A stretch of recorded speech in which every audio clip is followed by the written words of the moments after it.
decir, ya el grupo empresarial ya tiene más de 100 años, más de 140 años aproximadamente, y en el año de 1984 se sumó al trabajo de Caglicio Clerici, Sacco con los cultivos lácticos.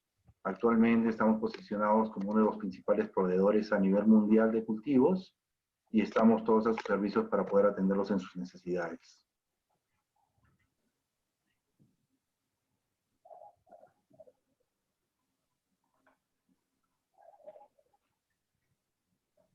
Un detalle de las próximas charlas que vamos a desarrollar. Vamos a tocar posteriormente el tema de probióticos, de yogur griego y de protección de cultivos protectores para evitar el uso de productos químicos.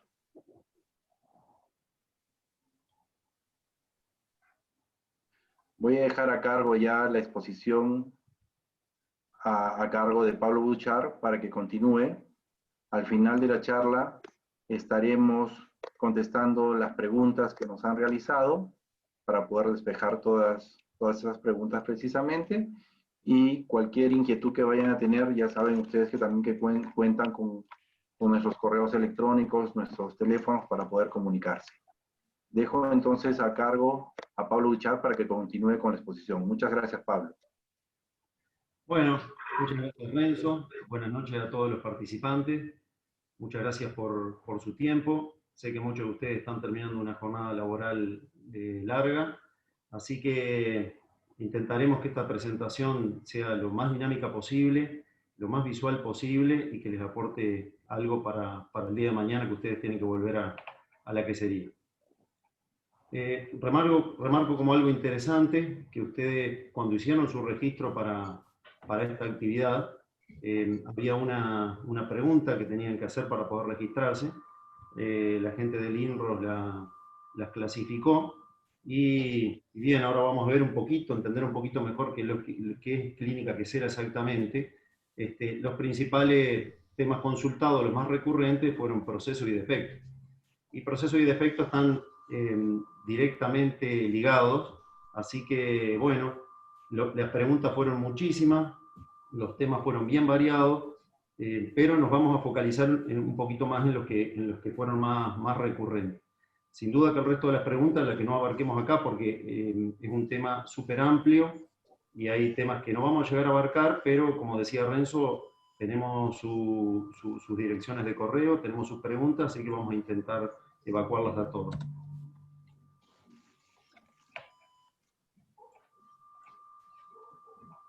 Bueno, primero, esto surgió un poco de la parte de propaganda, cuando se hizo propaganda de clínica quesera.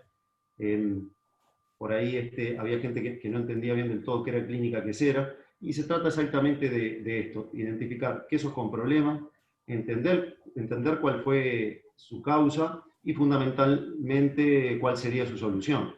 Es decir, todos tenemos en las queserías problemas de mayor o menor entidad, pero todos tenemos problemas en las queserías.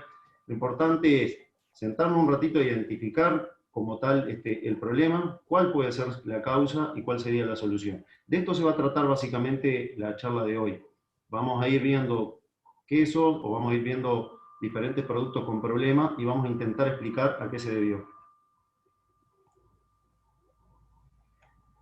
Tenemos, ustedes saben, dentro de la tecnología quesera, de lo más común en Perú y en Latinoamérica, tenemos lo que tiene que ver con quesos blandos, los quesos frescos, quesos semiduros o semimadurados, como le llaman ustedes por ahí, quesos duros, madurados, y quesos de pasta hilada.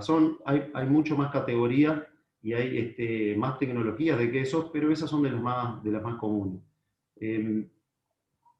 Para cualquiera de las tecnologías hay defectos que son transversales a las tecnologías, es decir, que son problemas que pueden aparecer en cualquiera de las tecnologías de queso, estas que antes mencionábamos, y otras que son propias de una tecnología puntual. Vamos a arrancar un poco hablando por estas que son un poco más generales y transversales a las diferentes tecnologías. Doy por descontado, sin duda, que cuando vamos a hacer un queso, la calidad de la leche tiene que primar. Es lo fundamental para obtener un buen queso. Por eso que se hacen todo este tipo de análisis, muchas veces para el pago de la calidad de leche. Tenemos análisis físico-químico, análisis microbiológico, tenemos diferentes tipos de análisis.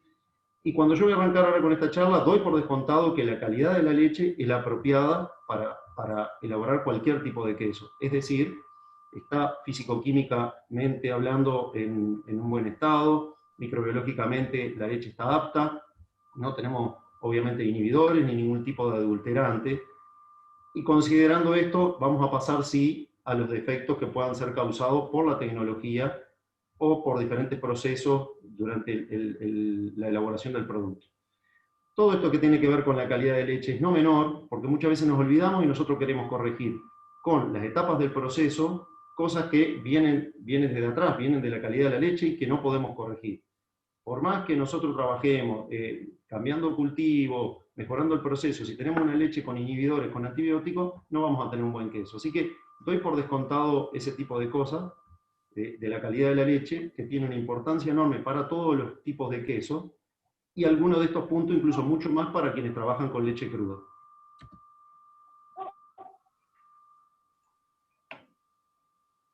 Así todo, aunque tengamos una leche de muy buena calidad microbiológicamente hablando, desde el punto de vista de composición, sin ningún tipo de adulterante, cada día está apareciendo un defecto causado por las bacterias cicrótropas. A medida que se ha mejorado la producción de leche, la extracción de leche en los rodeos de ordeñe, ha mejorado básicamente la calidad de la leche desde el punto de vista de recuento microbiano total, pero está pasando un problema bastante serio, cada vez más serio, que es la aparición de estas bacterias cicrótropas. Las bacterias cicrótropas no son más ni menos que bacterias mesófilas, que tienen la característica de poder adaptarse y multiplicarse a baja temperatura. Entonces, como en los lugares de ordeño, en los lugares de extracción de la leche, se ha mejorado con la parte de refrigeración, nosotros vemos que todos esos análisis que antes mostrábamos están cumpliendo con las especificaciones, es decir, son leches de buena calidad, pero sin embargo estamos teniendo este desarrollo de bacterias cicrótrofas por tener la leche mucho tiempo conservada en frío. Esta bacteria, para quienes pasteurizan, después estas bacterias mueren, pero el gran problema es que estamos liberando las enzimas que tienen esas bacterias. Y esto causa serios problemas en los productos lácteos en general, y puntualmente en queso vamos a verlo a continuación. El perjuicio que causan estas enzimas de las bacterias cicrótrofas son los responsables, en muchos casos, si bien hay más de un factor, son los responsables de sabores amargos, en queso, rancios, en queso de mediana y larga maduración, ablandamiento, pérdida de capacidad de peteo, de laminado, deformación, obviamente también incidencia en el rendimiento. Acuérdense que estas enzimas van a atacar la capa caseína, entonces la característica de coagulación o los sólidos que nosotros vamos a retener van a ser menores, vamos a perder más con el suero. Vamos a tener también variación en los tiempos de fermentación. Esto es muy importante, sobre todo la gente que elabora en una forma continua. Cuando nosotros tengamos este tipo de enzimas, vamos a tener diferencia en los tiempos de fermentación, que a nosotros nos van a enloquecer porque vamos a intentar buscar por otro lado, a ver si hay algún tipo de inhibidor, o qué pasó que una producción a la otra no tiene los mismos tiempos de producción. Para esto, normalmente se está utilizando un cultivo, Liofaz LRB, ahí ustedes tienen un poquito la dosis a utilizar. Esto se utiliza en las leches entonces que van a ser conservadas por mucho tiempo. Esto es importante, gente que está por ahí procesando la leche a las 24, 48, 72, 96 horas después de ordeñado. Una no tiene desarrollo de acidez porque la leche fue conservada en frío, pero sin embargo estamos teniendo el desarrollo de esta bacteria cicrótrofa que ya vimos los problemas que causa. Es como un enemigo silencioso, por llamarlo de alguna manera, y muy, muy importante. Acá ahora nosotros estamos hablando de queso, pero estos defectos también los causan leche UHT, en leches en polvo, en yogur.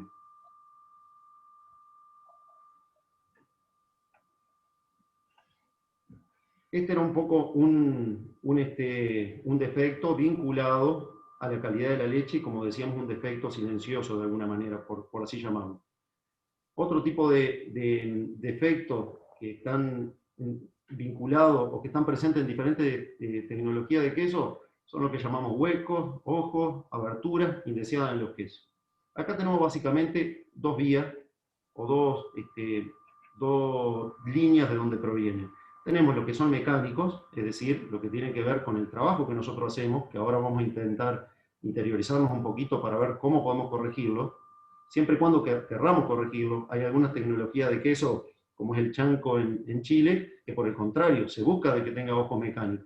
E incluso también agregamos bacterias para que agranden ese ojo mecánico. Pero, básicamente, en la tecnología de Perú y de la mayoría de los países, se busca que los quesos sean, todos los que sean para laminar, que sean quesos de masa cerrada. Es decir, que no está bien visto que tengamos ojo mecánico.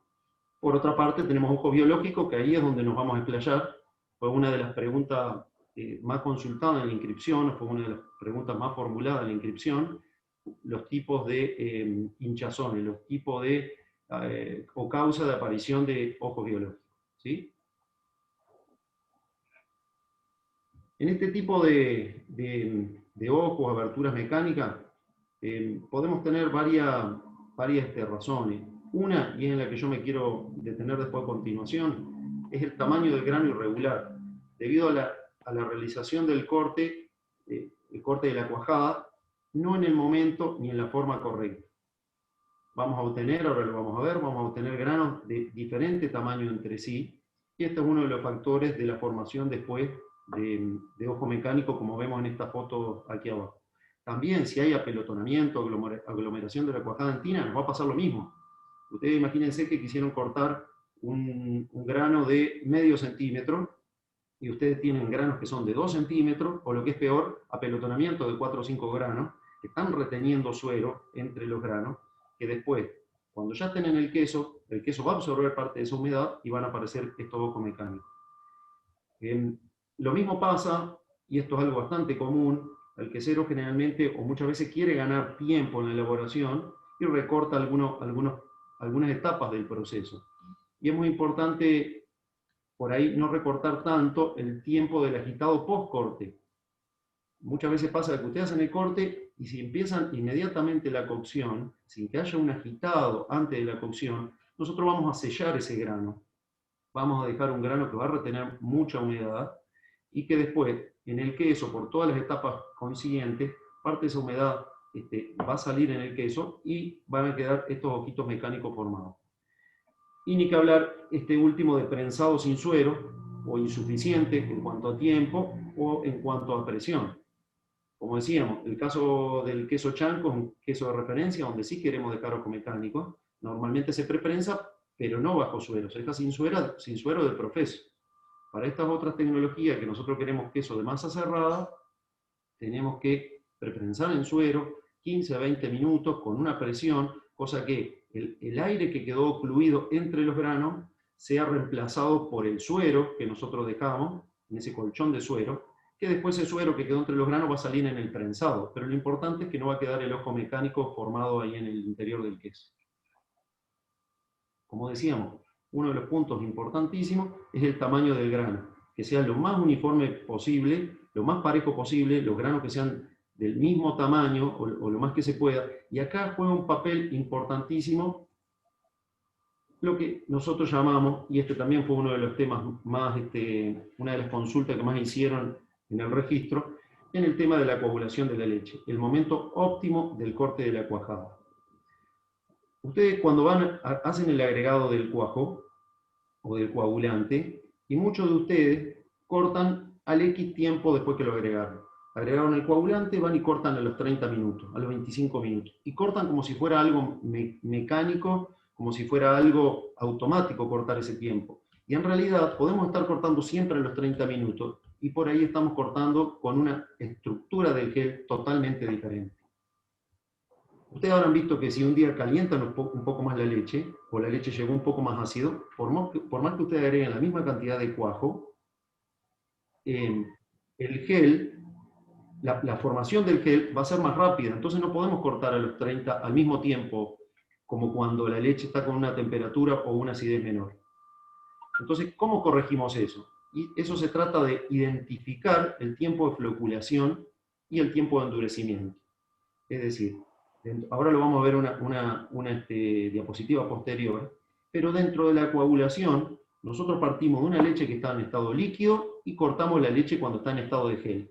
Entre medio hay una etapa que se llama floculación, que se da unos pocos segundos, que cuando la leche queda todo como un polvillo, y de acuerdo a la tecnología del queso y al tiempo de floculación que aparece y a la relación que tengamos, nos va a decir cuánto nosotros tenemos que cortar. A modo de ejemplo, como decíamos recién, si nosotros tenemos una tecnología a un queso Gouda o Edam, vamos a poner un ejemplo fácil y práctico de que si demoró 50% del tiempo, 15 minutos en flocular, 15 minutos después nosotros cortamos, es decir, que cortamos los 30 minutos. Ahora, ¿qué pasa si la leche está un poco más caliente o la leche está un poco más ácida? La floculación por ahí no fue a los 15 minutos, fue a los 10 minutos. Sin embargo, si nosotros cortamos los 30 minutos, esa cuajada que tuvo mucho más tiempo de endurecimiento, va a ser una cuajada que va a estar estructurada diferente. Por lo tanto, la humedad que va a retener ese grano va a ser muy diferente. La importancia de aprender a identificar y empezar a cortar, no por tiempo total, sino por esta relación de floculación-endurecimiento, es para que siempre nosotros cortemos con la misma estructura del gel, con la misma firmeza, por ende el mismo desuere, el rendimiento que sea mucho más estable y que tengamos menos fino. Por eso incluso vamos a tener más rendimiento y menos defecto asociado a lo fino. Yo no sé si ustedes ven las fotos ahí del costado. Estos son quesos que se empezaron, son de queso tipo duro, tipo parmesano, que se empezó a cortar con una cuajada demasiado dura. Es decir, que el tiempo que dejamos después que floculó fue muy largo y tenemos quesos que ustedes pueden ver acá en la superficie del queso que quedaron finos retenidos. Después, durante la maduración de ese queso, esos finos, que son más secos por ser más chiquitos, se deshidratan más que el resto del queso y empiezan a aparecer esas pequeñas grietas, y es ahí donde de a poquito el hongo empieza a penetrar. Así que es un concepto relativamente nuevo, es muy importante verlo en la práctica, y después que lo ven una vez en la práctica lo entienden fácilmente, pero lo que voy es que uno de los grandes problemas de la irregularidad de los rendimientos, la irregularidad de la humedad de los quesos, pasa por esto de el momento óptimo de la cuajada. Y a lo que venía anteriormente con esta presentación, entonces, si nosotros no cortamos en el mismo punto de la estructura del gel, van a ser granos que van a retener mucho más humedad y que por ende van a tener defectos asociados a esa mayor humedad. Como decíamos, nosotros partimos de una leche totalmente líquida y cortamos en un momento de que tenemos el gel. Entre medio pasa esto que es la floculación. Espero que se vea ahí el dibujo en esta cuchilla de acero inoxidable. Eso es la floculación. Para cada tecnología de queso, si es un queso blando, si es un queso semiduro, si es un queso duro, vamos a tener una relación. Desde el momento que agregamos el cuajo que estaba en estado líquido al momento que floculó, tenemos que controlar el tiempo y cortar en base a las relaciones que nosotros establecimos. Esto de vuelta a lo mismo, llevando el efecto práctico. Si tenemos una relación 50 y 50, si demoró 15 minutos en flocular y tenemos una relación 50-50, vamos a cortar a los 30 minutos. Pero si la leche estaba un poquito ácida, que ustedes saben que cuaja más rápido, o si estaba más caliente la leche, y demoró 10 minutos en flocular, no podemos cortar a los 30, vamos a tener que cortar a los 20. Esa cuajada que demoró 10 minutos en flocular y corté a los 20, es exactamente igual a esa cuajada que demoró 15 minutos en otra tina y que corté a los 30. ¿Me explico? No podemos, este es un concepto en que tenemos que trabajarlo para poder estandarizar, para poder tener menos defectos, para tener un rendimiento más constante y más estable. Todo esto explicaba un poquito lo que hablábamos recién, o ayudaba a explicar, hay diferentes causas, pero también esto de la aparición de los ojos mecánicos. Los ojos o las aberturas causadas por alguna acción mecánica. Después tenemos los biológicos, y acá es donde surgía más consulta. Los podemos clasificar básicamente en hinchazones, precoz o temprana, donde uno que es bien común es el causado por coliformes. Estos coliformes producen gas, todo lo que tiene que ver con hinchazones biológicas, hay producción de gas, diferentes tipos de gases dependiendo de cuál es el microorganismo que lo genera, pero estas son, dependiendo del recuento de coliformes, son producciones de gas casi explosivas. Los coliformes se pueden multiplicar 8 o 9 veces en 3 horas, así que imagínense, uno no necesita arrancar de un conteo muy alto para ya tener en manifiesto el problema. Las causas normalmente son leche cruda con mala calidad microbiológica, malas prácticas de manufactura e higiene, fundamental. Nosotros tenemos, a veces nos pasa que la leche está bien, la pasteurizamos, cuando pasteurizamos nosotros matamos los coliformes, pero el problema está en la postcontaminación. La postcontaminación que tiene que ver con todo el trabajo manual, que tiene que ver con todos los utensilios, todo lo que entre en la tina después de la pasteurización tiene que estar correctamente lavado y desinfectado. Ni que hablar cuando trabajamos con leche cruda. También tiene que estar todo bien lavado y desinfectado, pero es mucho más riesgoso porque, bueno, no tuvimos esa pasteurización. Entonces también todo lo que tiene que ver con la calidad de la leche en el ordeñe no solo pasa por aquello de grasa, proteína, recuento bacteriano total, sino también todo lo que tenga que ver con las buenas prácticas de ordeñe. Leche con antibióticos. Esto es interesante porque los antibióticos normalmente frenan a los cultivos lácticos, ustedes lo saben, pero los coliformes muchas veces los saltan, no son inhibidos, entonces es muy común ver en algunos casos cuando hay leche con antibióticos que tengamos este esponjado, este tipo de queso esponja por el gas causado por los coliformes. Como soluciones, pasteurización de la leche, quien no lo hace, obviamente en las condiciones, en los tiempos y temperaturas recomendados, reforzar mucho más la limpieza y la desinfección, pero también tenemos nosotros un cultivo protector, el LRB, el mismo que se usaba en la leche de silo, sobre todo lo utilizamos muchísimo en queso fresco. Ustedes saben bien que si un queso fermentado puede ser contaminado con coliformes, mucho más un queso fresco, que nosotros lo único que utilizamos ahí fue leche y cuajo, es decir, que es un queso de altísima humedad, que tiene todos los azúcares, que tiene un pH alto, entonces utilizamos un cultivo protector, LRB, a razón de 2 a 5 dosis cada 1000 litros de leche. Esto viene bien para conservar el queso por más tiempo, el queso fresco o el queso en general por más tiempo. Seguimos con hinchazones biológicas precoces o tempranas, en este caso causado por levadura. Acá ustedes pueden ver diferentes fotos, incluso la superior a la derecha es un queso palmita elaborado en Venezuela, donde de profeso se agrega porque tiene que tener esa característica, pero sin ser en ese tipo de queso y sin ser en muy pocos quesos, en general suele ser un defecto grave. Para nosotros, que buscamos queso de masa cerrada, es un defecto grave. Tiene una línea común, si se quiere, con los coliformes. Puede venir también de parte del ordeño, pero sobre todo por toda la parte de malas prácticas de manufactura e higiene, en problemas de postcontaminación, acá de vuelta lo mismo, todos los utensilios y todo lo que vayamos a ingresar a la tina o los lugares de contacto del queso desde que se pesca, todo lo que va adentro de la tina en el momento de elaboración o desde el momento en que retiramos la cuajada, todos los utensilios, siempre tienen que estar bien limpios y bien desinfectados. También pasa lo mismo, suele aparecer una fuerte gasificación en leche con antibióticos, como en el caso de los coliformes, y hay que tener mucho cuidado con la salmuera. A veces nosotros tenemos un proceso de elaboración que viene bien desde el punto de vista higiénico-sanitario, estamos haciendo todo bien, pero el problema lo tenemos con la salmuera. Las levaduras, hongos y levaduras se multiplican, se desarrollan muy bien en salmuera, muchas veces son el punto de contaminación de estos quesos. Ustedes ponen el queso en salmuera, parte del suero del queso sale a la salmuera, pero parte de la salmuera con la sal entra hacia el queso. Y ahí, si tenemos levaduras en la salmuera, ingresan al queso. O, en algunos casos, son levaduras que están en la parte superficial del queso, en toda la parte de la corteza del queso. De vuelta a lo mismo.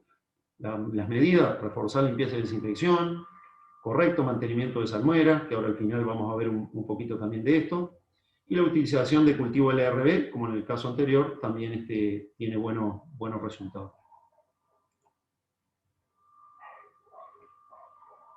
Dentro de esta formación de ojos biológicos, de esta hinchazón, también tenemos una que catalogamos como media o tardía, causada por lactobacilos heterofermentantes. Esto no es tan común, es decir, no era tan común que habláramos de esto. Ahora, hoy por hoy, en estos países, en Uruguay, en Chile, en Argentina, lo hemos visto también ya en Colombia. Es uno de los defectos más grandes en cuanto a producción de gas de tipo biológico. Estos son lactobacilos heterofermentantes que llegan a la leche por la alimentación del ganado. En algunos casos llegan por la alimentación del ganado, pasa por los equipos y después forman biofilm que quedan en los equipos pasteurizadores, en las tinas, y empieza a formarse como un círculo vicioso. Aparece en todas las tecnologías de los quesos. A la escala izquierda le muestro un queso tipo magro, que es un queso como si fuera un Gouda bajo en grasa. La otra que ven arriba a la derecha es una mozzarella. Ese tipo de ojitos son unos ojitos de 2 a 4 o 5 milímetros, un ojito bien formado, redondito. Y acá abajo, no sé si lo llegan a ver, pero también esto es un queso parmesano. Obviamente en los quesos que tienen menos humedad, demora más en aparecer el defecto, pero a lo que voy es que aparecen todas las tecnologías de queso. Un problema cada vez más frecuente, porque esto, como digo, viene ligado a la alimentación del ganado y a los cambios en la alimentación del ganado. Está muy vinculado a toda la parte de ensilado, a la parte de forraje, así que tener cuidado con esto, porque cada vez hay más problemas. Estos microorganismos soportan perfectamente la pasteurización, así es como llegan a la leche, y de la leche pasan al queso. Si la tecnología, como soluciones, si la tecnología lo permite, se puede aumentar un poquito la temperatura de pasteurización. Quienes están trabajando en los pasteurizadores con 72 grados, 15 a 20 segundos, se puede ir a 74, 75, quizás 76 grados, dependiendo mucho de la tecnología del queso. Si está ligado biofilm que está en los equipos, uso de detergente enzimático para la remoción de estos biofilm. También se pueden seleccionar las leches por lactofermentación. Esta es una técnica un poco vieja, pero para mí muy válida. Era dejar leche en un tubito de ensayo de un día para el otro a cierta temperatura y ver cómo es el coágulo al día siguiente. Si este coágulo es un coágulo lisito, tipo coágulo de yogur, quiere decir que ahí no hay mucha cantidad de lactobacilos heterofermentantes y va bien para elaborar queso, cualquier tipo de queso. Si uno tiene producción de gas, incluso en algunos casos hasta el coágulo digerido, quiere decir que tiene media o alta producción de gas y probablemente le cause este tipo de defecto en los quesos.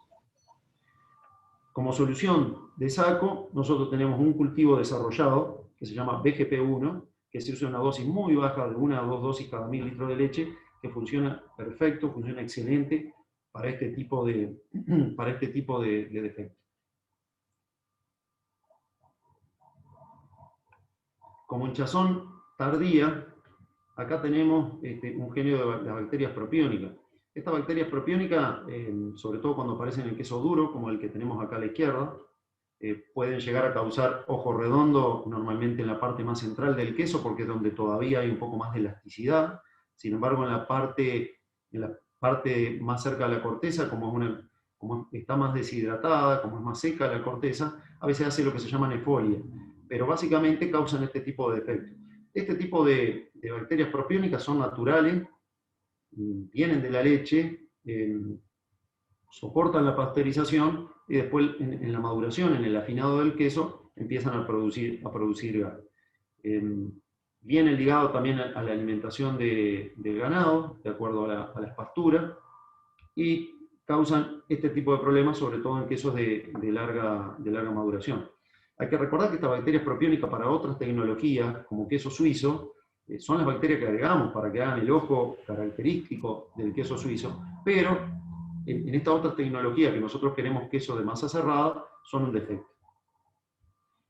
También, como en el caso del lactobacilo heterofermentante, si la tecnología lo permite, se puede aumentar un poco la temperatura de pasteurización, pero las bacterias propiónicas, hay dos cositas que no le gustan demasiado, el pH bajo y la sal. Entonces, si la tecnología lo permite, podemos aumentar el tiempo de salado, o aumentar la cantidad de sal en el queso. Eso va a inhibir, no totalmente, pero va a inhibir un poco el desarrollo de las bacterias propiónicas. Y también el pH, como decíamos, generalmente las bacterias propiónicas, sobre todo las comerciales, nosotros necesitamos tener un pH de 5,3 para arriba. Estas soportan un poco más el pH bajo, pero cuanto más bajo sea el pH, nosotros vamos a tener menos probabilidades de aparición de este tipo de problemas. Es importante mencionar, y por eso yo ahí lo puse entre paréntesis, la adición del ácido láctico cuando nosotros recomendamos una técnica de elaboración de queso duro con fermento directo. Esto tiene algunas ventajas para las características del queso, pero también nos va a permitir llegar a un pH un poquito más bajo durante la curva de acidificación, el tiempo en prensa antes de llegar a la salmuera, con lo cual también indirectamente nos va a proteger un poco más del desarrollo de estas bacterias propionas.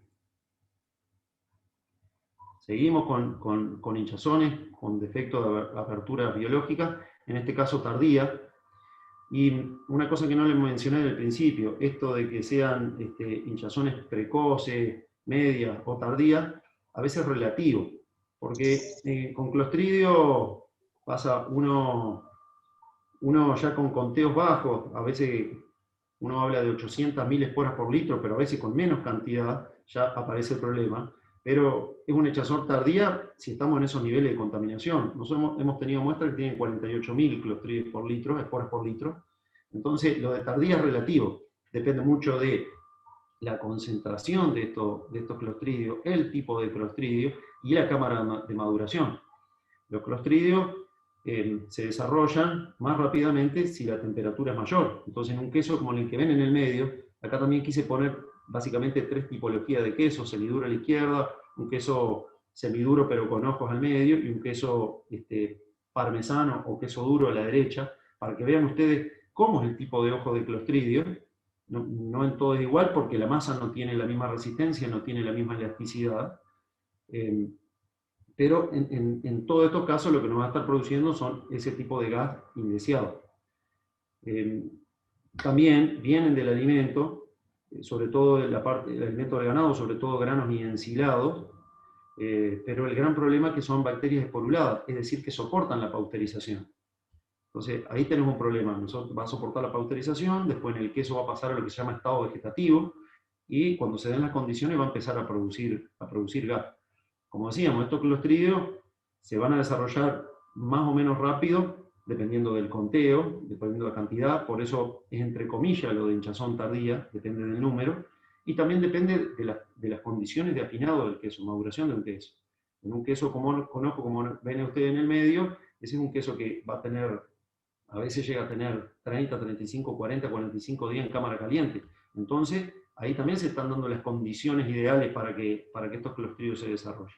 Así que, de literatura lo conocemos como hinchazón tardía, pero es relativo dependiendo de los factores que yo le comenté.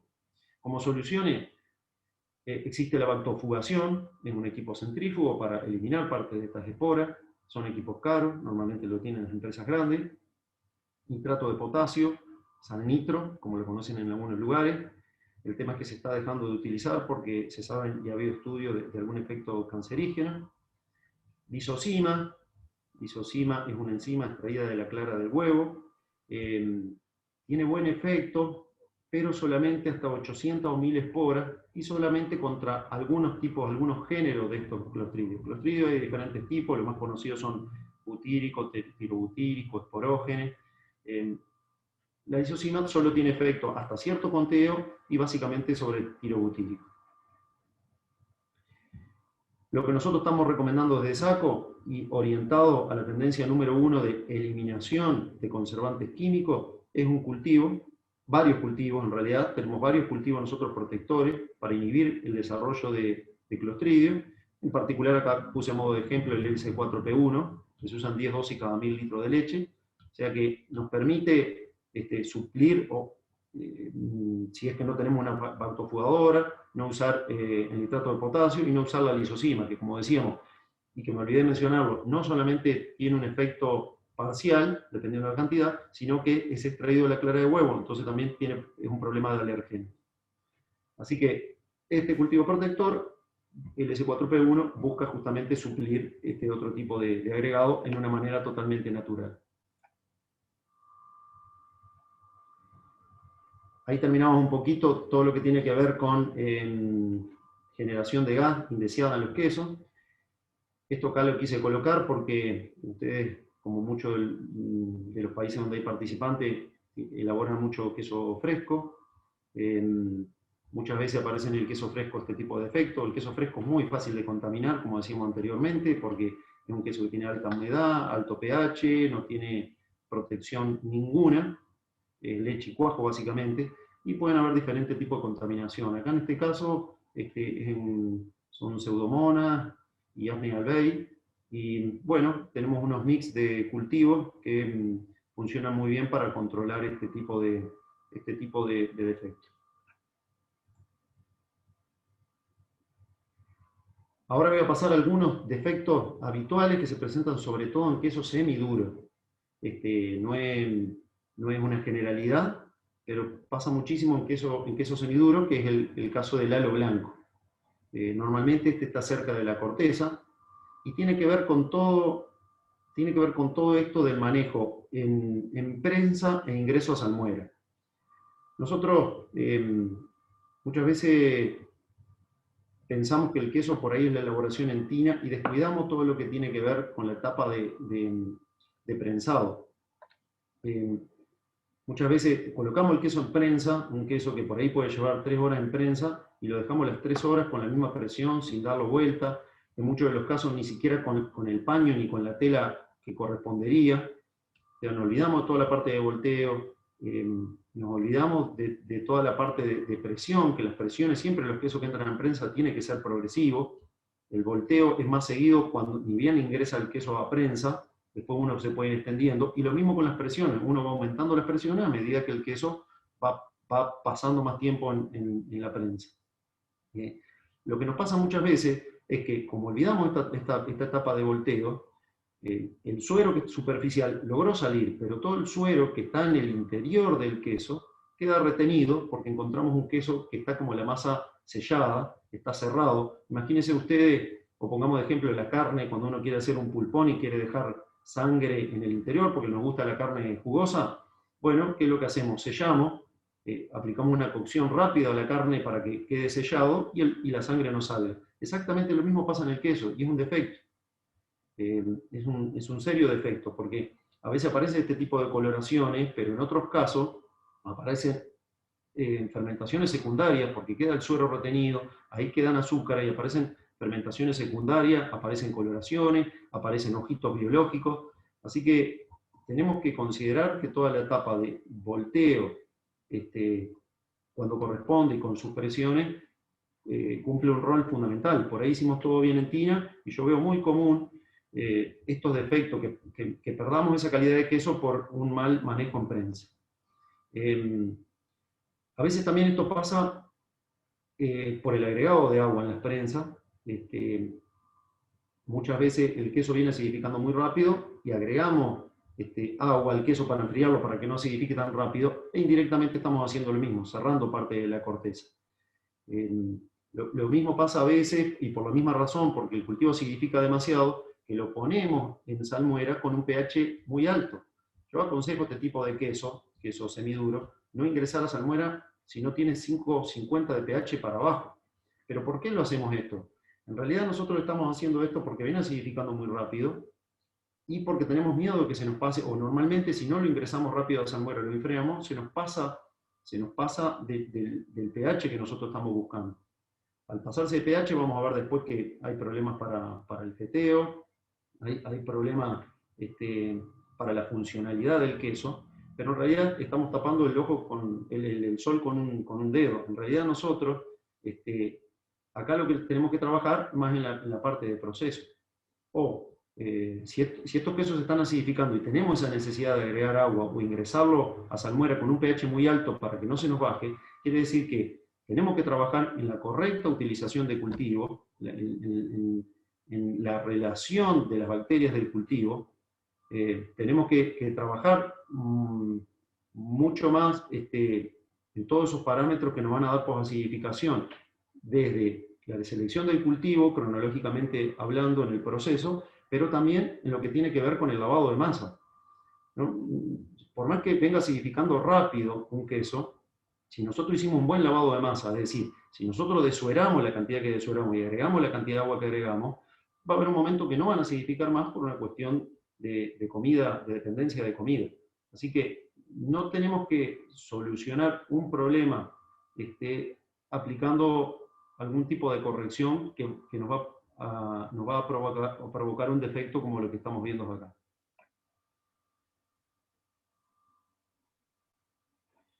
Esto que hablábamos recién, elasticidad, capacidad de feteo y laminado. Acá pueden ver las dos fotos ustedes arriba a la izquierda, son dos quesos con la misma leche, simplemente lo que se cambió acá fueron los cultivos. Son quesos que tienen la misma humedad, la misma grasa, sin embargo se cambió los cultivos, y lo que hicimos era esto que hablábamos recién, controlar la posacidificación. Esto se puede hacer. Esto se puede hacer seleccionando correctamente los cultivos, la relación de los géneros bacterianos que utilicemos para cada uno de los tipos de queso a elaborar, y también trabajando mucho más en tina. Si, de vuelta lo mismo, si nosotros no le dejamos comida a las bacterias, no tiene que haber posacidificación. No tenemos que solucionarlo con el agregado de agua, no tenemos que solucionarlo con el agregado o con el ingreso del queso a salmuera con un pH más alto, porque en definitiva nos estamos engañando a nosotros mismos. Tenemos que solucionarlo corrigiendo ciertos factores de la elaboración en tina. Como hablábamos acá, soluciones, correcto lavado, selección correcta del cultivo y correcto drenado de suero en prensa. Ahora lo vamos a ver, vamos a entender un poquito más otros defectos que vienen aparejados por estas cuestiones.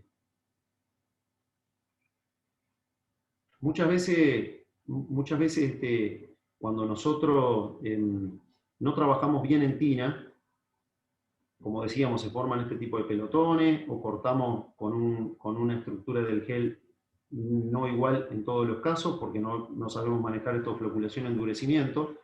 Y si a su vez después nosotros trabajamos mal en la etapa de prensado, podemos tener estas retenciones de suero.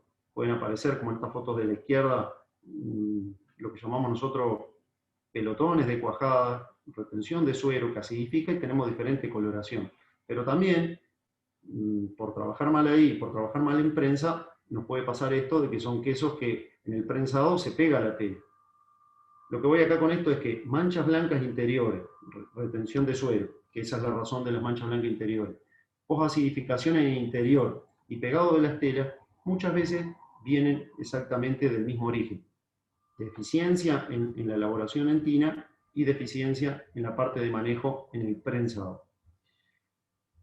Cabe aclarar de que básicamente en los quesos, nosotros, o en el grano de cuajada, nosotros tenemos dos tipos de humedades.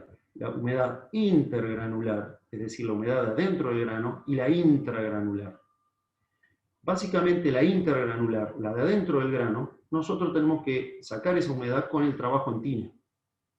Entonces, de ahí la importancia de, bueno, establecer bien el agitado post-corte, porque el agitado post-corte es la que saca más humedad en el grano.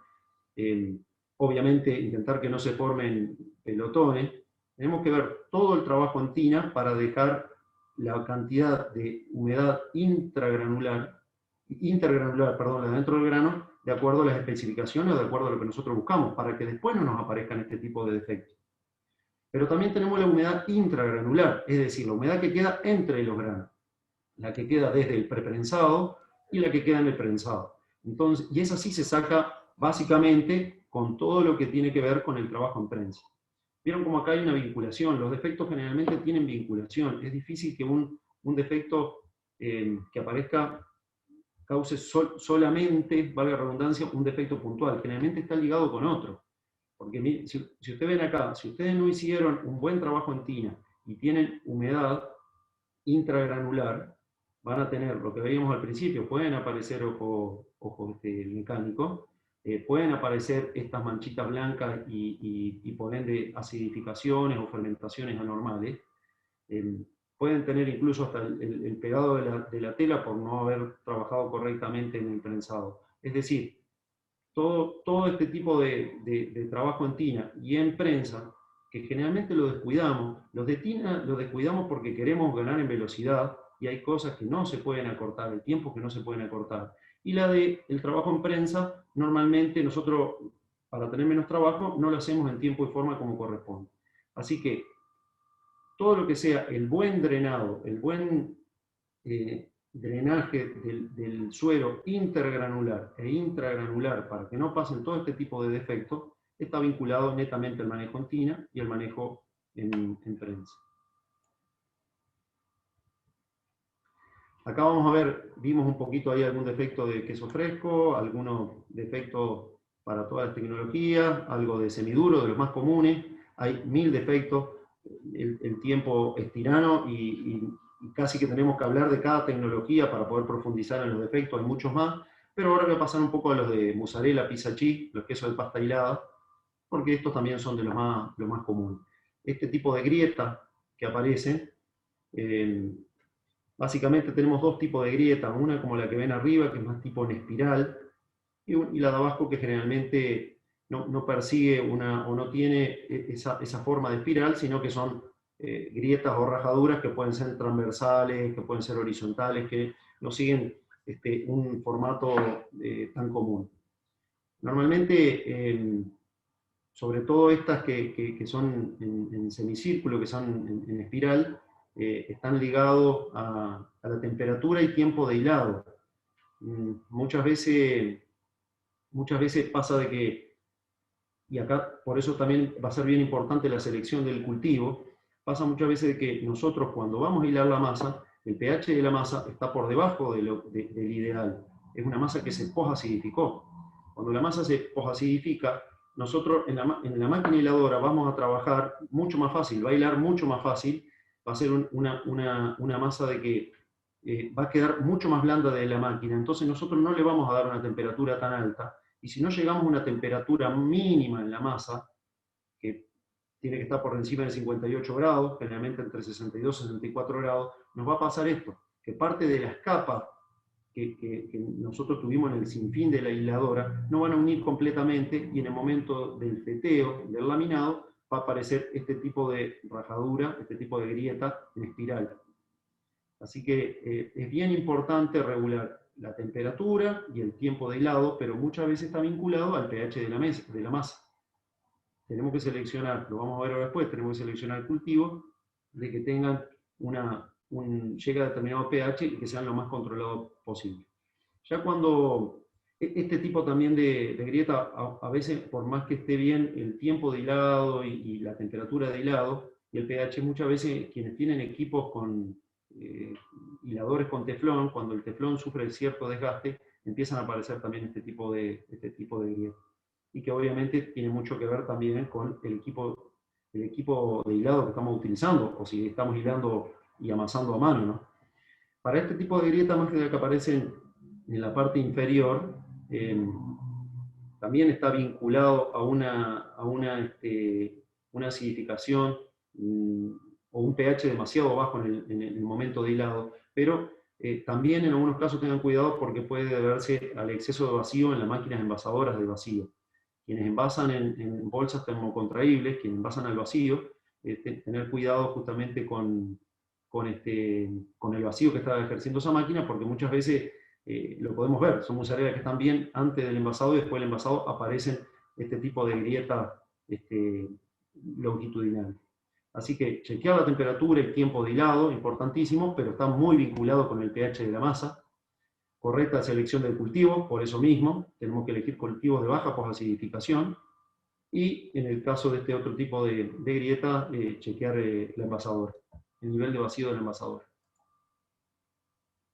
Esto es lo que les decía, cuando nosotros trabajamos con cultivo con exceso de acidificación, ya en el momento de hilar, ya vamos a ver que son masas sumamente blandas. Entonces, ¿qué es lo primero que hace el operario que está trabajando en la hiladora? Baja la temperatura. Al bajar la temperatura de la masa, se termina moldeando bien, pero las capas que se formaron ahí adentro de la hiladora no llegan a unir correctamente, y en el momento de feteo son las grietas estas en espiral o en semicírculo que suelen aparecer.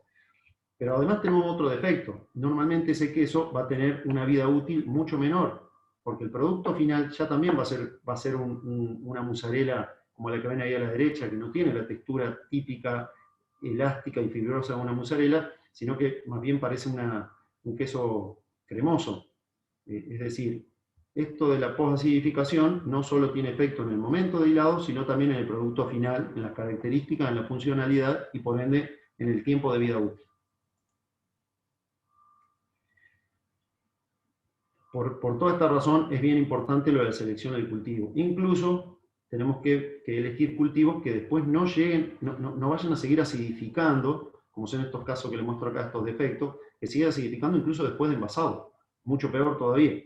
Estos casos son casos extremos, pero sucede.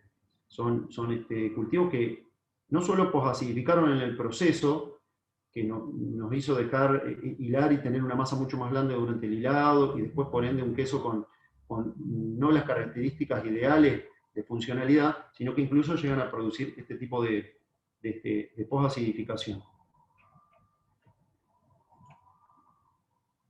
Esto lo puse a modo de ejemplo y como me lo mandaron de una fábrica, pero me parece bien interesante.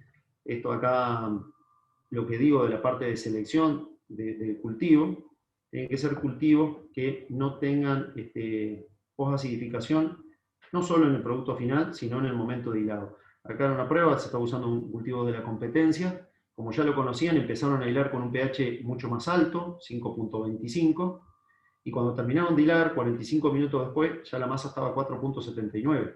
Entonces imagínense que el queso que empezaron, la masa que empezaron a hilar al principio y la del final son quesos totalmente diferentes. Totalmente diferente en el proceso de hilado y totalmente diferente en la funcionalidad y en la vida útil. Y sin embargo estamos hablando de la misma partida. Esto era un cultivo nuestro, los cultivos nuestros tienen esa característica de controlar muy bien la posacidificación en el proceso. Y bueno, empezamos con un pH más bajo porque el pH óptimo estaba acá de hilado, en 5.06 y no en 5.25. Esto lo tuvieron que hacer para que no se le posacidifique tanto la masa. Y sin embargo vemos que pasa el proceso con principio 5.06, final 5.05 de pH hilado. Y después, en la maduración, acá pueden ver cómo los pH fueron acordes o lo buscado para este tipo de tecnología y para tener dentro de toda la partida de hilado, dentro de toda la partida de elaboración, un producto más similar entre sí. Para todo esto se los dejo, incluso Saco ahora tiene una línea nueva, la línea Margherita, son cultivos especiales para pizza cheese. Acá después si quieren verlo hay un video justamente de promoción de estos cultivos, pero ya es algo intrínseco de nuestra cepa de que tienen esta característica. Son muy buscados para pizza cheese por esta característica de controlar la posacidificación. ¿Algún otro defecto en queso de pasta hilada? Separación y pérdida de grasa, veteado, normalmente se lo conoce. Esto básicamente pasa porque empezamos a hilar cuando el pH no es el correcto, cuando le falta todavía desarrollar un poco de acidez. Cuando el hilador está medio apurado, empieza a hilar, en vez de empezar a hilar, imagínense que su pH ideal es 5.15, empieza a hilar con 5.30, o sea, el pH de hilado era insuficiente, no era el correcto, y por ende tiene que darle más temperatura al agua o más tratamiento mecánico a la masa para poder unir esa masa. Y acá tenemos los defectos, como ven ahí arriba, de marmolado, como le llamamos, o como lo ven abajo, cómo quedan por fuera. Pero aparte son esos que quedan súper rígidos, porque esto se debe a que perdió mucha grasa por todo esto, el exceso de tratamiento mecánico y de temperatura de agua, perdió mucha grasa. Si perdió mucha grasa, perdió rendimientos, o quesos que rinden mucho menos, y por ende va a perder funcionalidad.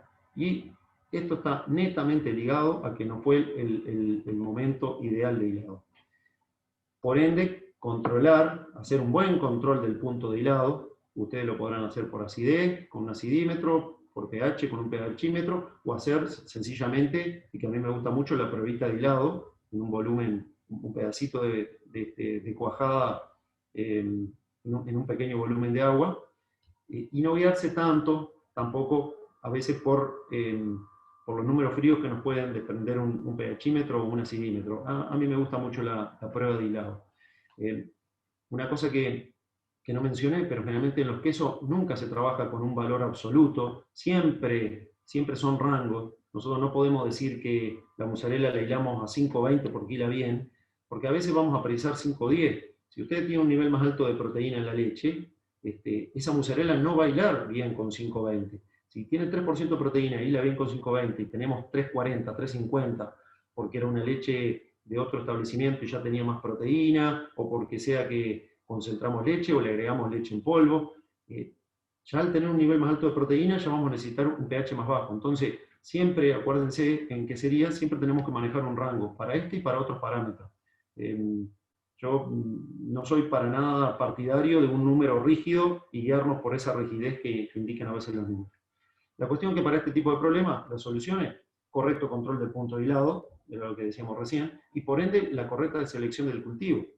Porque si el hilador se tiene que ir a determinada hora, nosotros tenemos que proveerle un cultivo que sea suficientemente rápido para que esté en el pH ideal en el momento justo para que el tipo le dé para hilar con tranquilidad y terminar su hora de trabajo. Así que acá también es muy importante la selección del cultivo.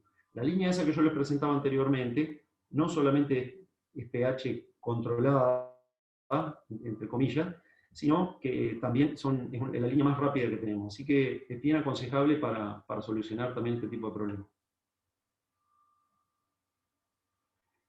Este es un defecto que suele aparecer más en mozzarella tipo bocconcino, es decir, en mozzarella como tal que es conservada en líquido de gobierno. Ahí ustedes tienen una recomendación de preparación del líquido de gobierno, donde además de pasteurizar el agua, adicionar el cloruro de sodio, la sal, el cloruro de calcio, regular el pH, normalmente se agregan 10 dosis de LRB cada 1000 litros de solución. ¿Para qué? Para inhibir sobre todo el desarrollo de pseudomonas. Acá tenemos esto, en este tipo de producto que fue conservado en líquido de gobierno. Este es el desarrollo de pseudomonas, o uno de los tipos de pseudomonas que producen coloraciones, en este caso una coloración violácea en la superficie. Y acá tenemos a modo de ejemplo, sin este cultivo protector en el líquido de gobierno y con el cultivo protector. Realmente funciona muy bien controlando pseudomonas en este tipo de productos. Hasta acá veíamos un poquito más lo que era defectos en proceso, netamente, sea en elaboración en tina como en prensa. Acá uno de los defectos más habituales o más comunes para diferentes tipos de queso, sobre todo para la parte, en la etapa de maduración en cámara o producto terminado. A la izquierda, en la parte superior, ven un queso envasado al vacío, sin embargo tiene desarrollo de hongo. Ni que hablar en el del medio, que es un queso desnudo, un queso tipo un parmesano sudamericano, digamos, un baby parmesan de 7-8 kilos, que se madura normalmente desnudo, un gran desarrollo de hongos. Y a la derecha es un queso, yo soy de Uruguay, que es un queso Colonia, que es un queso típico nuestro, y que ustedes pueden ver los desarrollos de los hongos puntualmente. Las causas de este tipo de desarrollo de hongo tiene que ver con el tratamiento de las cámaras, pero también de la salmuera. Ahora les voy a explicar un poquito más. En el caso del primer ejemplo que aparece en la parte superior izquierda, evidentemente es una causa de que el vacío, ustedes saben que para el desarrollo de hongo necesitamos que haya un cierto nivel de oxígeno. Entonces, en el caso ahí que fue envasado al vacío, evidentemente la envasadora de vacío no funcionaba bien y hay un desarrollo de hongo por debajo de la bolsa y sobre la corteza. Como decía, tenemos que nosotros tener una correcta manipulación, un correcto control de temperatura, humedad e higiene en la cámara de maduración, quesos que se maduran desnudos, pero también en la parte de salmuera. Muchas veces, como decíamos ya, ligado también al problema de hinchazón tardía por levadura, normalmente en las salmueras donde nosotros no tenemos el control ideal de la salmuera, y ahí es donde nosotros ya tenemos una carga alta de levadura y una carga alta de hongos, que después afloran en el producto final envasado al vacío o en el producto madurándolo desnudo. Descuidamos muchísimo la salmuera, lo veo. Por eso vamos a ver algo también, que fue una pregunta bastante recurrente, lo de salmuera. Es para otra presentación, porque el tema de salmuera y el tema de maduración de cámara lleva una presentación por completo, pero vamos a ver alguna cosa rápidamente. La cuestión es que nosotros tenemos que tener el control en la cámara de maduración para que maduren desnudos. Tenemos algunas soluciones. Una es la de realizar, después de que el queso salió de salmuera, después de que hay un tiempo de oreo, 2 o 3 horas de oreo, que el queso está seco, preparar una solución de agua con Natacid, que es nuestra natamicina, la de Clerici, preparar una solución y hacer una inmersión del queso. Hay gente que a veces me dice si tiene un real efecto el agua con natamicina sobre el desarrollo de hongo. Y ahí pongo la foto que aparece a la derecha, que para mí es muy ilustrativa y me ayuda para las presentaciones y me parece casi cómica. En realidad lo que ustedes pueden ver ahí, si se dan cuenta, es un queso que tiene desarrollo de hongo, donde quien tenía que hacer la inmersión de este queso Colonia en la solución de agua con natamicina, estaba de licencia. Y pusieron a otra persona, y a esa persona nadie le dijo que tenía que soltar el queso adentro del tanquecito de agua con natamicina. Entonces lo que ustedes pueden ver ahí fueron los lugares donde la natamicina no tuvo contacto con la corteza, porque era donde estaban los dedos. Eso que ven ustedes ahí son los 4 dedos. Arriba, no sé si va a ver la foto, está el queso, el pulgar, también pasó exactamente lo mismo. Y esta marca o esta mancha de hongo que aparece ahí en la palma de la mano, cuando agarran el queso. Imagínenselo, un queso de 7 kilos, lo agarraban con las 2 manos, tenían todos los quesos de la cámara con este defecto. Ellos aplicaban agua con natamicina, lo único que cambió fue el operario que hacía la inmersión y nadie le explicó que tenía que soltar el queso en la solución de agua con natamicina. Me parece muy gráfica y acá se puede ver cómo la natamicina es de lo más eficiente controlando justamente el desarrollo de hongo, como se ve en este caso, pero también de natamicina.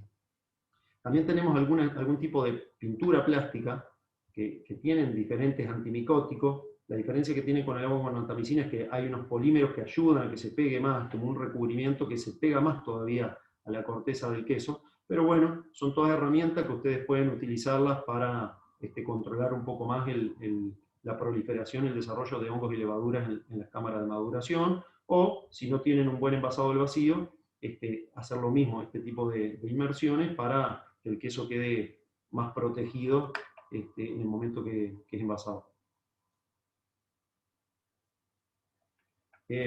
Esto que decíamos, en realidad el tema de salmuera y de cámara, yo creo que cámaras de maduración, yo creo que perfectamente o debería ser para otra presentación, por lo extenso que es, por lo amplio que es, porque todo lo que tiene que ver con la parte de cámara, hay diferentes temperaturas y condiciones de acuerdo al tipo de queso que querramos elaborar, pero también de la parte de salmuera, como era una pregunta recurrente, simplemente quería mencionar algunas características de la salmuera. Normalmente la salmuera tiene una concentración de sal de 20-22 grados Baume. El pH normalmente tiene que ser similar al del queso, en el eje de 5.2. Normalmente ustedes le agregan cloruro de calcio. Ustedes saben que si preparan una salmuera nueva y no le agregan cloruro de calcio, las primeras partidas que salen de esa salmuera van a ser una baba, son babosos los quesos, porque la salmuera le saca parte del calcio al queso, da esa sensación de babosidad alrededor del queso, hasta que entra en equilibrio. Después que hay más o menos la misma cantidad de calcio en el queso y en la salmuera, ya no aparece más esa babosidad. Pero para evitar ese defecto, en las primeras partidas que pongamos en la salmuera nueva, hay que agregar cloruro de calcio en estas concentraciones desde el inicio. Las temperaturas, muy importante, entre 10 y 13 grados, para que haya una buena transferencia de sal y para que también microbiológicamente la salmuera se mantenga mejor. Dentro del mantenimiento, diariamente hay que hacer un colado, hay que filtrar la salmuera. Salmueras, por eso digo que todo el mundo, igual que lo que tiene que ver con maduración, hay diferentes tipos de salmuera, dinámicas, estáticas, el sistema Gadán, es decir, hay diferentes sistemas, pero sí, sea dinámica o no, todos los días lo que nosotros tenemos que hacer es filtrar esas salmueras, sacar las impurezas gruesas que nosotros vemos, los pedacitos de queso, cuando ponemos mozzarella en una salmuera hay una capa de grasa. Bueno, tenemos que, después que retiramos los quesos, hacer por lo menos ese trabajo de filtrar o de colar diariamente esa salmuera. Obviamente le vamos a agregar diariamente sal, tenemos que mantener la concentración que establecimos, sea 20, sea 21, sea 22 grados Baume, el queso absorbe sal, entonces la salmuera va a perder sal, tenemos que recomponerla, volver a agregarlo para llegar a la concentración que queríamos antes que ingresemos nuevamente el queso. Y la parte de desinfección. La parte de desinfección, hay diferentes productos, hay productos nuevos. De los más utilizados son el cloro, el clorito de sodio, el hipoclorito, a razón de 500 centímetros cúbicos cada 1000 litros de salmuera, o el peróxido de hidrógeno a razón de 300 centímetros cúbicos cada 1000 litros de salmuera. Frecuencia, yo sobre todo cuando se trabaja con cloro, recomiendo agregarlo día por medio. Obviamente no puede haber queso en la salmuera porque si no nos va a causar algún tipo de coloración en el queso, pero estas son de las cosas que normalmente no se hacen, y como veíamos hoy, la parte de salmuera es muy importante para todo lo que sean contaminaciones o en algún caso incluso hinchazón de los quesos por levadura, pero también para toda la etapa de maduración. Ustedes acuérdense de que entre levaduras y hongos hay una sinergia, entonces nosotros tenemos que intentar controlar acá en la salmuera todo lo que tiene que ver con recuento microbiológico, básicamente de hongos y de levadura. El agregado de cloro, de peróxido de hidrógeno, ayuda a mantener una buena calidad microbiológica de esa salmuera.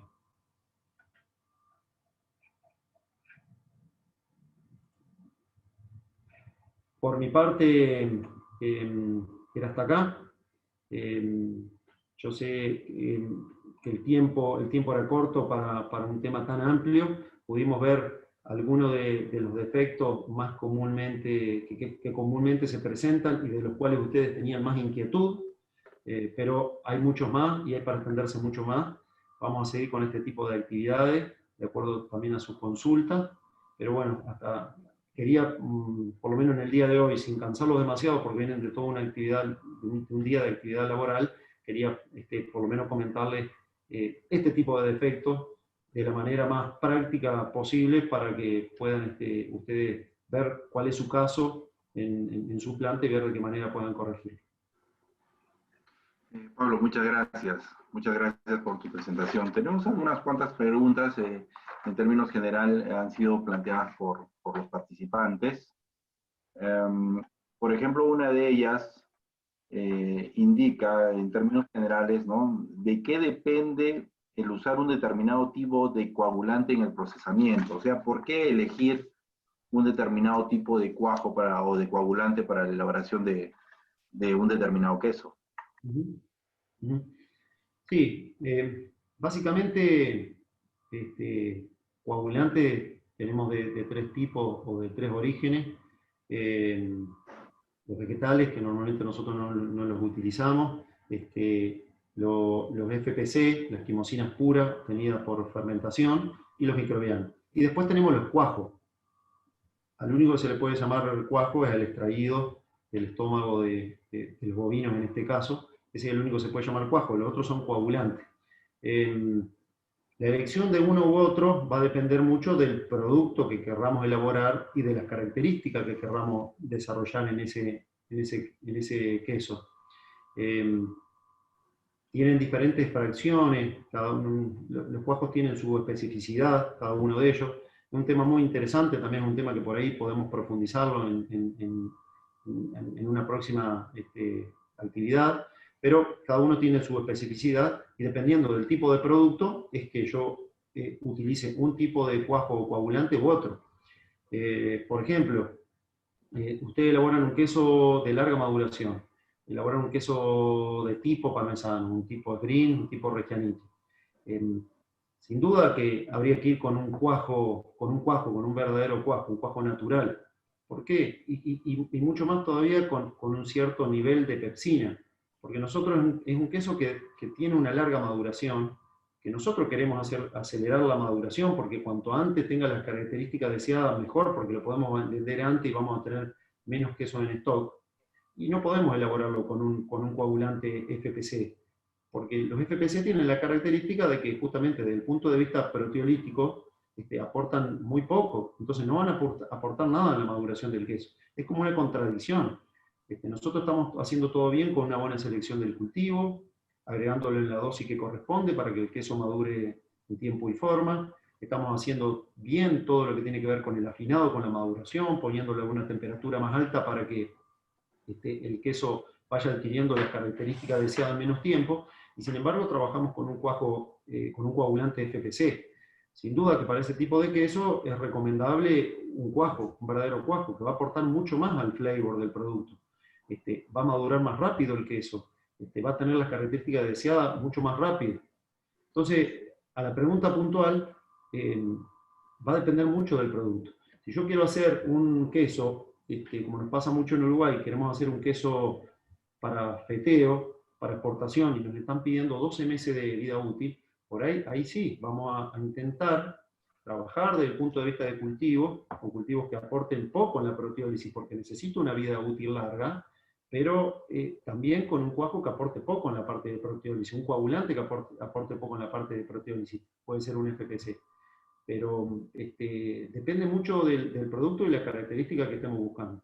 Por eso es importante cuando nosotros vamos con el cliente, tenemos que entender primero y antes que nada qué es lo que busca en ese producto. Sí, Renzo. Bueno, aclarando nomás que FPC para la mayoría de los participantes que quizás no conozcan el término, se refiere a la quimosina sintética, ¿no? La quimosina extraída sintéticamente.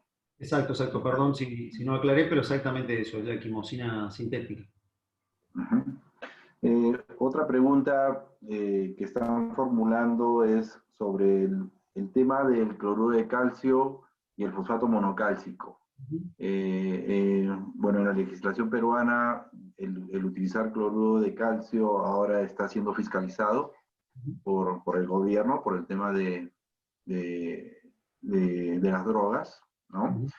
Y mucha gente está desconcertada porque evidentemente no tiene otra alternativa para poder reemplazar, salvo el fosfato monocálcico, que todavía no está aprobado al 100% en este uso, pero creo que ya hay experiencias en Sudamérica.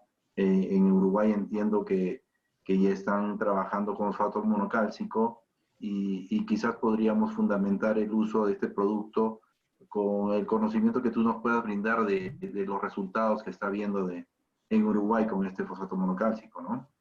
¿Cómo no? Sí, en Uruguay, pero también hay que pensar que es una tecnología que en ciertos países de Europa hace décadas que se usa. Primero quisiera arrancar por qué lo de la utilización de cloruro de calcio como tal. Sean porque fueron leches que estuvieron mucho tiempo conservados en frío o por leches que se pasteurizaron, nosotros tenemos una, llamémosle entre comillas, porque esto hay que explicarlo químicamente, una pérdida de calcio. Entonces, parte de esa pérdida de calcio lo recomponemos nosotros agregando en tina cloruro de calcio. ¿Para qué? Porque cuando tenemos la cantidad mínima necesaria de cloruro de calcio o del calcio, vamos a tener una mejor coagulación y por ende vamos a mejorar en todos los aspectos de rendimiento. ¿Qué es lo que nosotros queremos cuando cortamos, cuando hablamos de esta floculación, endurecimiento, cuando hablamos de la selección de un buen cuajo coagulante? Es obtener la mayor cantidad de kilos posibles de queso sin defecto. El cloruro de calcio se utiliza para ayudar justamente en esa etapa de coagulación. Sabemos bien, entonces, que por mucho tiempo de conservación de leche en frío o por la pasteurización, nosotros tenemos, de vuelta entre comillas, pérdida de calcio y lo recomponemos con el agregado de cloruro de calcio. En realidad, nosotros tenemos pérdida de calcio, pero también tenemos pérdida de fósforo. Ustedes sabrán, el calcio y el fósforo son los dos minerales estructurantes, los dos minerales que nosotros necesitamos para tener una buena coagulación. Siempre nos focalizamos más en el calcio porque es el que se pierde más con la temperatura de pasteurización, pero también perdemos fósforo. Entonces, en algunos países, y nosotros estamos trabajando mucho con el agregado fosfato monocálcico monohidratado, que lo que vamos a estar haciendo es recomponiendo parte de ese calcio que se perdió, pero además parte del fósforo que se perdió. Con esto vamos a tener la misma función que tenía el cloruro de calcio, es decir, tener una buena coagulación e intentar recuperar lo máximo posible los sólidos de la leche, pero generalmente tenemos incluso un mejor rendimiento, porque nos olvidamos siempre de la parte de fósforo que perdíamos. A su vez, también hemos visto, y por eso nosotros lo estamos utilizando tanto en Uruguay, hemos visto que la textura del queso es completamente diferente. Nosotros elaboramos mucho queso con ojo, el queso típico nuestro es el queso Colonia, que tiene ojo a partir de la fermentación de citrato, básicamente, y precisamos, tiene dos estadios de maduración, tiene un tiempo de cámara fría, donde la masa se madura para tener una elasticidad determinada, para que cuando lo pasamos al segundo estadio, que es la cámara caliente, y cuando está la liberación del gas, la masa tenga la textura como para soportar ese gas y que nos haga un ojo redondito y no un ojo todo deforme. Bueno, hemos visto que con el fosfato monocálcico mejora muchísimo la característica de la masa, y esto hablo en estos quesos con ojo, pero también hablo en un queso que vayan a utilizar para feteo, por ejemplo, para laminado, y a su vez, también por recomponer la parte de minerales estructurantes, también solemos tener un mejor rendimiento. O sea, ustedes que están, nosotros lo hacemos por una cuestión tecnológica, no tenemos restricciones de usar cloruro de calcio. Ustedes que en esos países que sí la tienen, es aconsejable el fosfato monocálcico. De vuelta a lo mismo, nosotros lo utilizamos por una cuestión tecnológica, mejora rendimiento, mejora en las características del queso. Ustedes que por ahí lo tienen que usar por una cuestión legal, se los recomiendo. Creo que pueden matar dos pájaros de un tiro. Gracias, Pablo. Y un poquito pensando en el tema de la salmuera, que tienes que agregarle algo de calcio para tratar de estabilizar la salmuera, ¿se podría utilizar el fosfato monocálcico en ese caso? No lo, no lo hemos usado en esa tecnología, no lo he usado en esa tecnología. No sabría decirte, no he leído nada tampoco al respecto y no lo he probado, no sabría decirte. Ok. Otra pregunta está relacionada principalmente con el tema de calidad de leche, ¿no? Como todos sabemos, para poder obtener un buen producto se tiene que partir de buenas materias primas, y acá el tema fundamental es la calidad de leche, que lamentablemente en muchos de estos países no está muy desarrollada, ¿no? La gente no está muy acostumbrada a tener un buen control de la leche, ¿no? En ese sentido, nosotros hemos tenido muy buenos resultados con la aplicación del cultivo del IOFAS LRB. Nos gustaría si podrías comentar un poquito más sobre este tema del uso del LRB en la leche antes de procesarla para elaboración de los quesos. Sí, sí, como decíamos, la calidad de la leche está comprendida por varios aspectos, y dentro de eso la flora o el recuento microbiológico de esa leche. Normalmente cuando es por el pago se hace un recuento de bacterias mesófilas totales, y que desde que se trabaja con el enfriado de la leche, esos recuentos normalmente han mejorado. El tema es que esas bacterias, llamémoslo así, mesófilas totales que tiene la leche, hay muchas de esas bacterias que tienen la capacidad de adaptarse a las bajas temperaturas de conservación de la leche. Por eso que pasa a ser un género llamado bacteria psicrótrofa. Estas bacterias psicrótrofas o estas mesófilas transformadas en bacterias psicrótrofas son sumamente dañinas para el queso, como mencionábamos en el ejemplo. Causan sabores amargos, ablandamiento, problemas de vida útil, funcionalidad. Y el cultivo del LRB lo que hace es combatir a las bacterias mesófilas como tal y a las bacterias psicrótrofas en particular. Es decir, hay una competencia inicial por espacio, por nutriente, hay generación.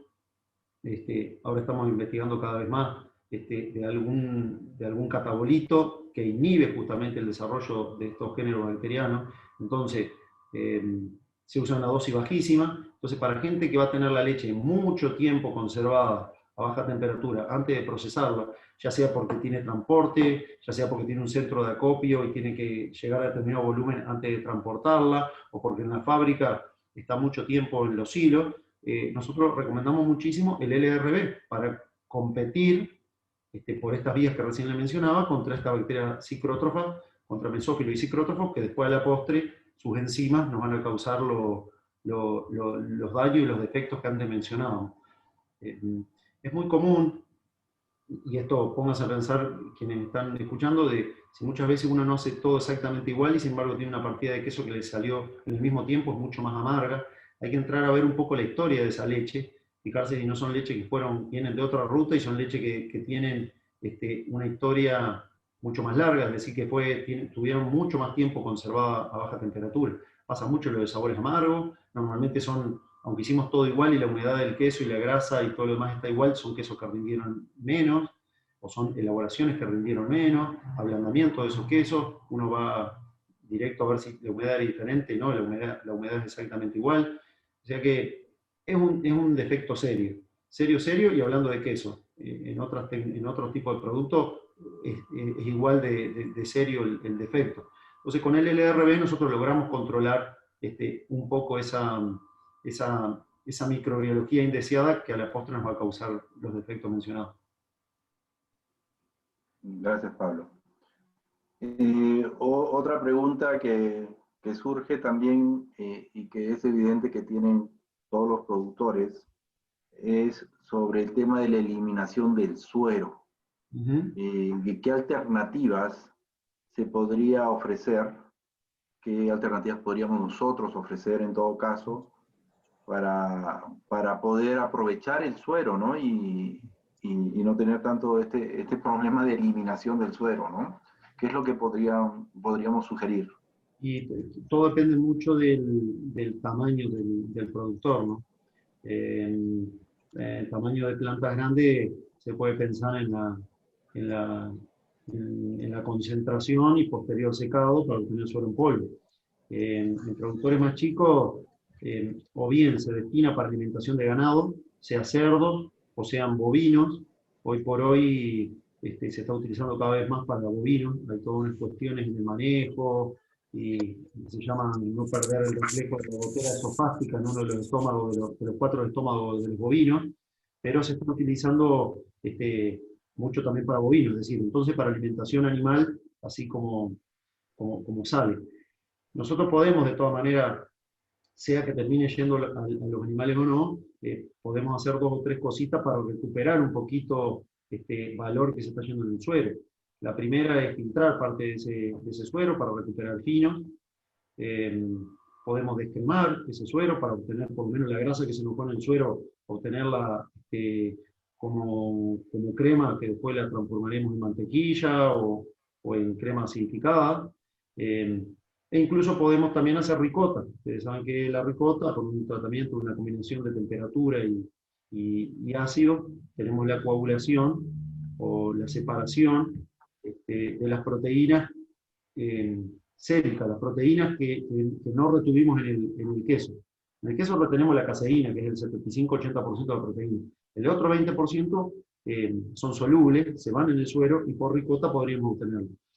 Con estas medidas, desde el suero salido de tina hasta el momento que se lo damos a los animales, ya tenemos 3 pasos donde le podemos sacar un poquito de valor al suero. Si no tenemos la posibilidad de concentrarlo y secarlo, va a terminar en los animales, pero por lo menos va a ser un suero menos contaminante, menos rico en nutrientes, porque son nutrientes que nosotros de alguna manera lo recuperamos en esas etapas de cremado, separación de fino y ricota. Okay. Perdón, también, disculpa el caso, también en muchos casos se utiliza para la preparación de bebidas lácteas, ¿no? Hacer ciertas mezclas con leche para preparar yogures o bebidas lácteas, depende de cada país, las legislaciones como lo conocen, o sea, es decir, para preparar una bebida o un yogur, una bebida láctea fermentada. Ok. Una pregunta más, Pablo, quizás con esta vayamos a terminar. Algunos preguntan de qué es lo que deberíamos utilizar en cultivos para poder prolongar la vida útil de los quesos. Quizás un poco también comentando el tema de la serie de cultivos que nosotros contamos, formadores de EPS, que sería interesante que puedas comentar también algo de esto. Sí, todo depende de qué es lo que entendamos por conservar la vida útil del producto. A veces la vida útil como tal y a veces la funcionalidad. La línea de cultivo EPS positivo, EPS son exopolisacáridos, son los que nos dan a nosotros la viscosidad en el caso de los yogures, pero en el caso de los quesos también se está utilizando y cada vez más para utilizar en quesos bajos en grasa para que nos den la sensación de que nos da un mejor mouthfeel, una mejor palatabilidad del queso, pero también se está utilizando en quesos tipo Gouda, tipo Edam, tipo barra, porque nos mejora la funcionalidad del laminado. Incluso a veces nos permite hasta dejarle más humedad. Entonces, entre la producción de exopolisacáridos y la mayor humedad que nos permite dejarle el queso, nosotros tenemos un aumento de rendimiento. Entonces, para ese tipo de queso es bien recomendado, es muy recomendado utilizar esta serie de cultivos EPS positivos para mejorar funcionalidad o para mejorar incluso rendimiento. Ya para otro tipo de queso, por ahí cuando se entiende vida útil como tal, es decir, intentar extender la vida útil del producto, ahí cada día se utilizan más cultivos protectores para permitirlo. Un caso ejemplo es el fresco. El queso fresco, le llamarán fresco, campesino, blanco, depende del país. Son quesos que son leche y cuajo. Son quesos que tienen, como decíamos hoy, altísima humedad, tienen todo el azúcar, tienen un pH alto. Entonces son quesos que son de muy corta vida útil. Se utilizan en muchos casos cultivos protectores para intentar extender la vida útil. El concepto es el mismo: competencia alimentaria, generación de algún metabolito que inhiba el desarrollo de las bacterias que nos acortan la vida útil. ¿Sí? Gracias, Pablo. Muchas gracias, Pablo. Renzo, ¿Sí? Renzo, buenas noches. Quería insistir con Pablo sobre un tema porque aquí en el chat tenemos una recurrencia en este tema. Y es sobre las salmueras, Pablo. Nos preguntan cada cuánto tiempo hay que cambiarlas, cómo se puede curar. Sí, en realidad hay bastante preguntas sobre la salmuera. También si unas salmueras para que Soedan se pueden mantener a temperatura ambiente. Quizás podrías darnos unas respuestas breves para que los clientes se queden satisfechos. Gracias. Con gusto y gracias por la pregunta, porque yo puse la última diapositiva ahí mencionando algo de la salmuera, porque como decía, tratamiento de salmuera y maduración casi que es un tema en un todo, que sería para atender en otro momento, pero quise hacer un punteo rápido de algunas consideraciones, y olvidé justamente mencionar eso de que cada cuánto tiempo se cambia la salmuera. Dentro de la rutina, uno tiene la preparación de la salmuera, como decimos hoy, el agua, calentamiento 85 grados, cada 100 litros de salmuera de agua se agregan 28, 29 kilos de sal, 85 grados, se baja la temperatura, se regula el pH con ácido láctico, se agrega cloruro de calcio, como mencionábamos un poquito ahí. Es importantísimo regular el pH para que tenga más o menos el mismo pH del queso, pero sin embargo, a medida que las salmueras van envejeciendo, lo que va aumentando en esa salmuera es la acidez. Ustedes pueden tener, el día que la prepararon, 5.2 de pH y pueden tener una acidez de 15 grados Dornick. Pueden mantener ese 5.2 de pH y sin embargo la acidez va a ir aumentando. ¿Por qué? Porque parte de la sustancia, parte de lo que desprende el queso, va causando el efecto de aumento de la acidez. Entonces, uno de los puntos de control de la salmuera, que a mí me gusta hacerlo una vez a la semana, una vez cada 15 días, es tomarle la acidez, ver qué acidez Dornick tiene esa salmuera. ¿Por qué? Porque es el indicador para saber en qué momento hay que cambiarlo. Uno no puede hablar de tiempo, porque depende mucho de la relación volumen, cantidad de queso, depende mucho del tipo de queso. Los quesos duros ensucian muy poco a la salmuera, la mozzarella ensucia muchísimo a la salmuera. Entonces uno no puede generalizar y decir, hay que cambiarla al año, a los 2 años, a los 6 meses o a los 2 meses. El mejor indicador es la acidez de la salmuera. Cuando la salmuera llegó entre 25 y 30 grados Dornick, tendríamos que, a lo menos, repasterizarlo. A veces no es necesario tirarla a la salmuera, no es necesario botarla, como dice usted, a la salmuera, sino basta con repasterizarla. Es decir, volver a llevarla a 85 grados centígrados, van a quedar en el fondo, dejarla que se enfríe. Si ustedes lo hacen en una tina abierta, va a quedar un sedimento. Tomar de arriba de la salmuera, dejar ese sedimento en el fondo, agregar cloruro de calcio, porque como cuando en el caso de la leche nosotros perdimos parte del calcio, volver a agregar el cloruro de calcio y ya nuevamente la podemos utilizar. O sea que, para mí, a la pregunta puntual es, ¿cuándo es el momento de cambiar la salmuera o de repasterizarla? Cuando la acidez de la salmuera está entre 25 y 30 grados Dornick. Va a haber un momento que ustedes la van repasterizando la salmuera y hay un momento que prácticamente ya no baja más. Sí, estaba 30, la repasterizan y queda 25. Bueno, ese es el momento que nos está indicando que vamos a tener que hacerla nueva la salmuera. Pero no necesariamente cuando llega a 25 o 30 acidez tenemos que botarla. Por ahí podemos repasterizarla una serie de veces, pero el indicador va a ser la acidez. Algo tan sencillo como la acidez, en el acidímetro, así como hacen la acidez de la leche, ese es un punto importantísimo para definir en qué momento rehacer la salmuera. Pablo, ¿y No sé. sobre la temperatura de la salmuera para un queso Edam? Bueno, bien. Las temperaturas generalmente en la salmuera oscilan entre 8 y 12 grados de temperatura.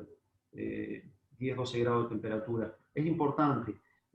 No es bueno que estén a una temperatura mucho menor porque van a precisar más tiempo en la salmuera para tener un buen intercambio y llegar a la cantidad de sal que uno quiere en el queso. Pero peor es una alta temperatura.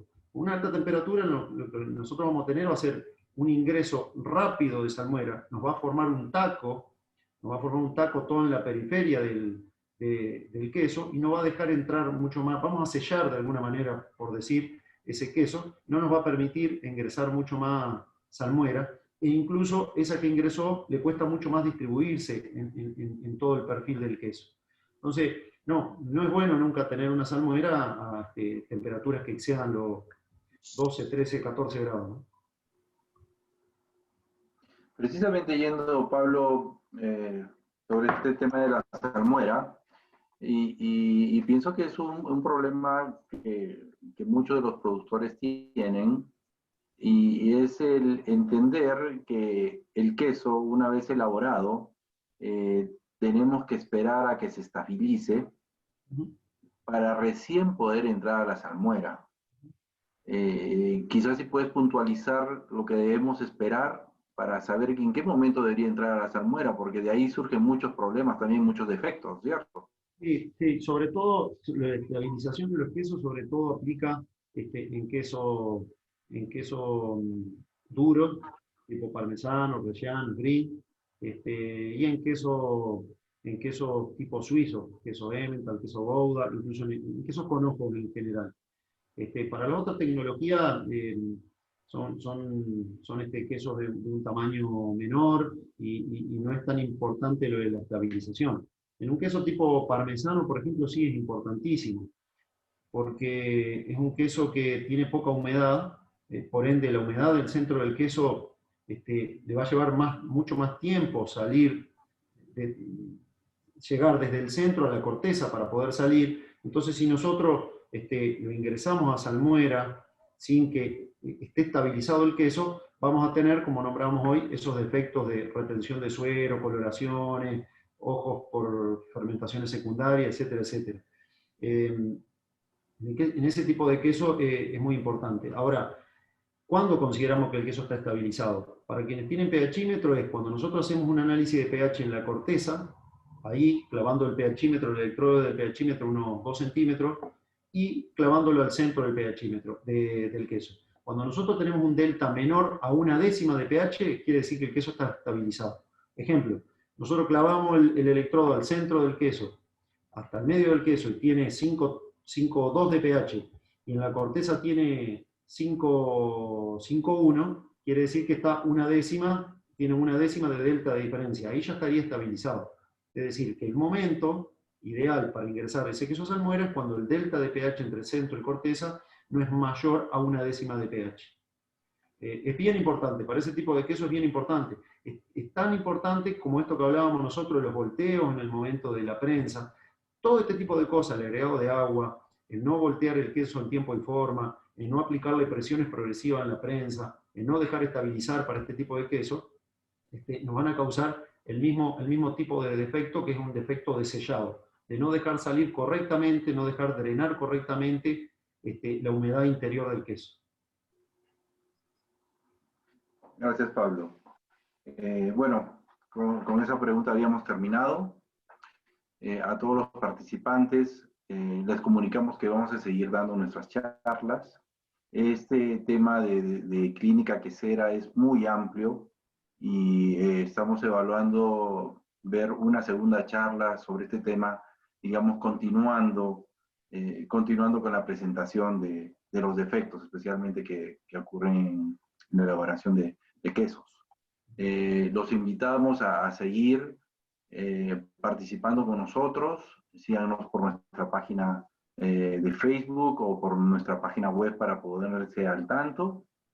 De antemano, Pablo, muchas gracias por haber participado con nosotros, por haber brindado esta charla que esperamos haya sido muy buena para todos, que hayan podido despejar muchas de sus dudas.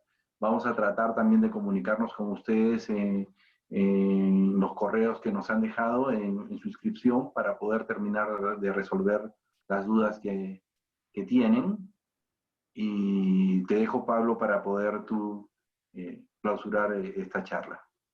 Bueno, yo antes de agradecer, quería justamente mencionar eso de que, como comentaba Renzo, es un tema muy amplio, del cual podemos profundizar en cada caso puntual, profundizar como se merece. Ahora esto fue una pasada rápida por diferentes tipos de defectos y mencionando consideraciones generales, no profundizando lo que por ahí corresponde, pero es un poco limitado por el tiempo, así que quedo de ya a sus órdenes. Después agradecer al INROS por la organización, agradecer a todos los participantes por el tiempo, y especialmente agradecer a toda la gente de SACO. Acá veo que hay muchos de nuestros técnicos y de los distribuidores de los diferentes países de América. Agradecer mucho porque este tipo de clínica quesera, a quienes amamos los quesos, es apasionante. Muchos de ellos habrán visto que diapositivas son de ellos, que tenemos un grupo humano y técnico, desde mi punto de vista, inigualable para la atención técnica. Somos todos muy apasionados, así que agradecerles a ellos porque algunas de las fotos, algunas de las diapositivas han sido de presentaciones de ellos. De vuelta a lo mismo, agradecer a los participantes y desde ya quedar a sus órdenes para lo que consideren. Gracias, Pablo. Gracias a todos los participantes y los esperamos en una próxima charla. Gracias. Buenas noches. Buenas noches.